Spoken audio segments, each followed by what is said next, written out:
अगं ताई काय केलंस?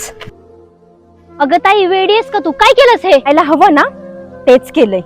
ह्या नराधमांना अशीच शिक्षा द्यायला पाहिजे. अगं मग तू कायदा हातात घेऊ नकोस. मग काय करू? शांत बसू? ह्या नराधमाला कधी फाशी होईल याची वाट नाही बघू शकत मी. अगं तू शांत नाही बसू शकत म्हणून तू कायदा हातात घेतेस का? पोलिसांना पोलिसांचं काम करू दे आणि त्यांना त्यांचा वेळ दे. ते देतील फाशी त्यांना. नाही देऊ शकत वेळ मी त्यांना. अगं 4 दिवसाला हे असंच होत आलंय आणि प्रत्येक मुलीसोबत हे असंच होतंय. त्यामुळे मी त्यांना वेळ नाही देऊ शकत. तुला माहितीये, आता जर ते महाराज असते ना तर ह्या नराधमाला उभा जाळला असता भर चौकात. मी तर फक्त याला दगडाने ठेचलाय. बघ ह्याच्याकडे. ताई आपल्या आई बहिणींकडे वाकड्या नजरेने बघणाऱ्यांचे ना असेच हाल केले पाहिजेत. आता अत्याचार सहन नाही करायचा, तर अत्याचाराविरुद्ध लढायचं.